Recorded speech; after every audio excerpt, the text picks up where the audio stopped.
Oh, it's such a good day. Why is it a good day? Because I get to review an 80s slasher. Yes, let's review Final Exam.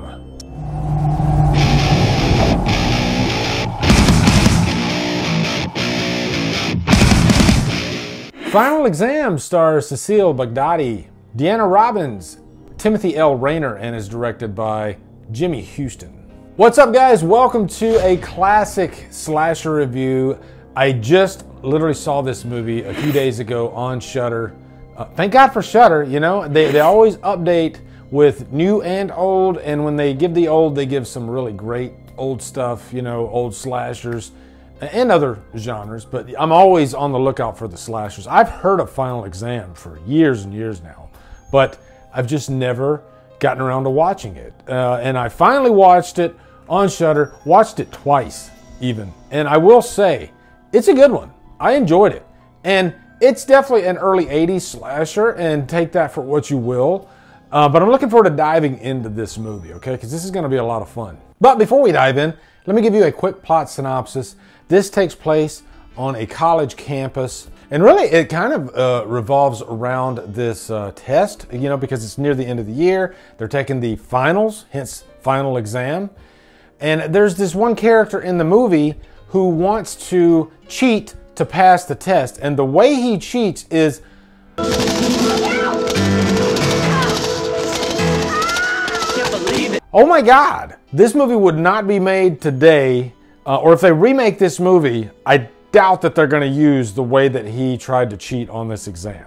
Or maybe they will. I don't know. But it's just crazy to me because it's a school shooting.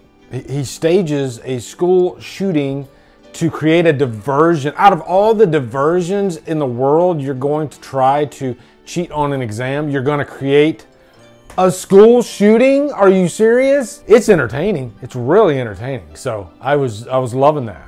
But in the meantime, there is this killer that I think it starts off at a different school, you know, or outside of a school, because the opening scene is this couple making out. And the girl, she doesn't want to do it there. She wants to go to a different location. And man, this scene does drag on for quite a while of them just kind of making out. And it's not really like hot and heavy making out like you often see in 80s movies. It kind of feels more like what they would do these days, you know, I guess, because there's all these different types of rules and whatnot about actors and actresses, and they don't want to get too... Like back in the 80s, they really went for it, and it's no wonder that a lot of these ended up like dating and married outside of the movies. But that's for another whole conversation. So I'm just saying it wasn't really wetting my whistle. That's a weird way to put it. This first opening, you know, it wasn't Friday the 13th Part 4. Okay, let's just put it that way. But the killer, you know, it's a sneak attack type deal, and then he kills them. What the hell? We're out of here.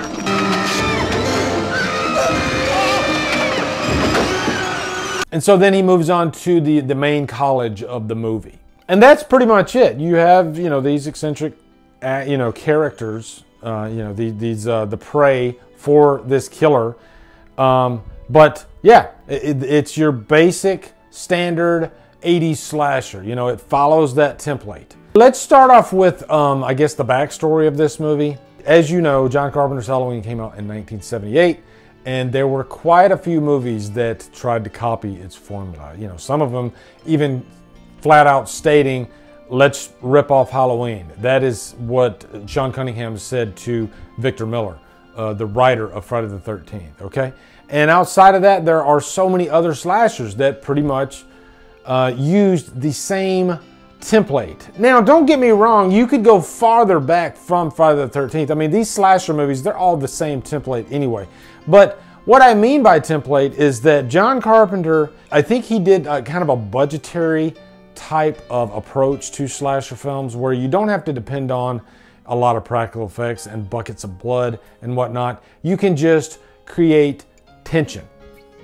But the one thing that I think a lot of young directors didn't realize is that John Carpenter is a phenomenal director. And it takes a great director to create tension like he did in the original Halloween. You know, not just the tension, but also just the iconic Michael Myers, all these other things. So This movie is kind of a testament to it's not that easy, because I would say it definitely attempts to recreate what Halloween did, all the way down to even the score. The score sounds eerily similar to Halloween, and maybe a little bit of The Fog. There's a couple cues in here that sound very similar to the beginning of The Fog. I don't answer his phone.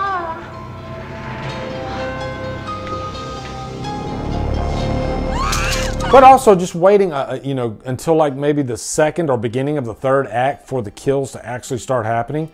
This movie does that. There are tracking shots in this movie that are very similar to Halloween, where you have students walking from class. In this case, it's a college instead of a high school, but they're walking from class with their books, and you got the tracking shot following them along the way. You even have a trio of girls in this movie, much like Laurie Strode, Linda, and Annie. In this case, you have Courtney, Lisa, and Janet. Courtney is our Laurie Strode of the movie. She is very innocent. She doesn't look promiscuous at all. Linda is the one that is kind of the sex pot. She is kind of like Linda. And then Janet is somewhere in between, and she's boy crazy. She's got the crush on this other guy, kind of like Annie. So it's really obvious that this movie is, using that Halloween template. I can't fault it for that, because so many movies of the time did that. And at the end of the day, it's still effective and it's still fun. And look, I'm not going to say that the acting, of the young girls in Halloween is like legendary or anything. It's serviceable, but this was quite a step down in the acting department, and I think a lot of slashers suffered in the acting department in the 80s. I would almost compare it to like porn acting. So it's tonight. Who knows when, hotshot? How about here and now? Sorry. In porn movies, everything leading up to the main event was this particular type of acting. And to me, it doesn't really bother me too much in the movie because of what it is. It's just a normal slasher movie. If this was just like a drama that was, more highbrow and serious, then the acting, of course, wouldn't work. But because of what it is, it's just a low-budget slasher movie. It's fun and it's serviceable. And I will even say, Cecile Baghdadi, who plays Courtney, A, is a decent actress, and B, she's definitely a rootable character. I was enjoying her performance in this movie, especially in the final act. And if anything, she's got a great scream. It's hard to pull off a great scream, and you can tell the screaming scene at the beginning of this movie, that intro, you can tell that they overdubbed a different person screaming. And I think I might have read behind the scenes that they used another actress that's in this movie as the scream. But I just reviewed Blowout, and that is kind of a plot point in that movie about overdubbing other actors, for a weak performance. And that's obviously what they did at the beginning of this movie. But that's not to say this movie doesn't have some fun characters. Radish is a really fun character, and I think I even read somewhere that Radish has some fans, and he might have been a sort of an inspiration for Randy in Scream. And I can totally see that comparison, because they're both kind of like geeky, nerdy types of characters. I think Radish is much more extreme in terms of geekiness than Randy was. But Joel S. Rice played Radish, and I think he is a fun character throughout this movie. He does have some really cheesy lines, and you can't help but laugh.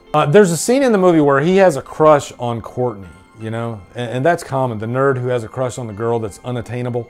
And so he has this moment where he's confessing his feelings for her, and then when he's walking away, he says, "That stupid kid, I can't believe you said that." And it's just his delivery and the way he said it. It's very innocent, but really funny. That was stupid, kid. I can't believe you said that. But I think it's important to have characters like Radish, because you have this other character, Wildman, who is the complete polar opposite of Radish. He is just a massive asshole douchebag, but in the best way. It's just one of those actors that really gives 150% into the role. And there's some scenes in the movie where he's really giving it his all, and there's this one scene where he's like putting his arm around the back of this one guy, and he's really just putting his body into the performance, and it comes across as kind of uncomfortable. Then you have this one character who is tied to a tree. It's like one of these frat pranks. And they leave him attached to the tree like all day, all night, and of course he is like one of the victims in the movie. You know, they have him out there in nothing but his underwear, and they pour this whole bucket of ice down his underwear, and you can tell it's real ice. Is it? And it looks very painful, and I was wondering, like, the blood that's on him, I wonder if that's real blood, because it seemed like a brutal scene. Like, these were young actors that were really giving it their all and getting into the part physically. So I guess to make up for some of the weak acting in this movie, it brings forth this like eccentricity to the characters. And that's something that Jimmy Houston really wanted this movie to be. He didn't want it to be your normal slasher movie that had a kill every 15 minutes. No, he wanted this to just focus on these characters almost to a fault. To spend a lot of time on the characters and just kind of every now and then show the killer in the background. And I think that's a good segue into the killer in this movie, because it is an interesting approach. One, he doesn't have a mask. You know, it's just a guy walking around with literally no backstory whatsoever, which is good, effective, and it's all dependent on the lighting.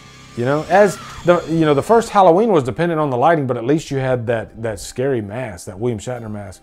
In this case, you don't even have a mask.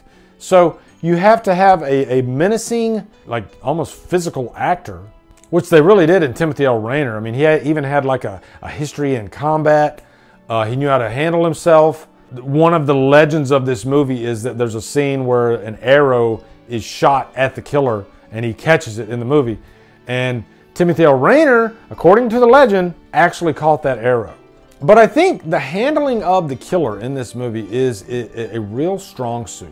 You know, all the way down to the lighting, the portrayal, the casting. Really, the killer was kind of the glue that held the entire movie together. Because if you didn't have a strong killer in this, it definitely could have fallen on its face. Now, I can also compare this to like The Mutilator or Fall Break, because it's like the Southern slasher. You can tell that these actors, they had kind of a Southern accent, which is cool. I love that stuff. I'm from the South myself. I believe this takes place in North Carolina. And you know what? I'll admit there's a little bit of a different flavor in Southern slashers than, say, California slashers and whatnot. More of a willingness to, try different things and just go there. Willing to maybe even like fall on your face, which is kind of what The Mutilator did. And it worked, though. I love The Mutilator. And this is the same type of environment. Really, the big thing to me that saves this movie as well is the final act. It is a really nail-biting final act, and I think it works so well too is because he spent all this time focusing on these characters all the way through and almost like sacrificing tension. But man, it's all there in the final act. It's a really good chase, and I think that final act lifts this movie up quite a notch, not just because the killer, but also Courtney. Cecile Baghdadi's performance is very effective. The final scene is quite graphic, but it's one of those cases, kind of like, I guess, Texas Chainsaw Massacre, where you would swear there's more blood than there really is. So, Final Exam, I think it's a good lesson in tension and, I guess, shooting on a budget, because it does work, and it is a fun movie. I don't think it's perfect. I think some of the stuff is silly in the movie with the actors.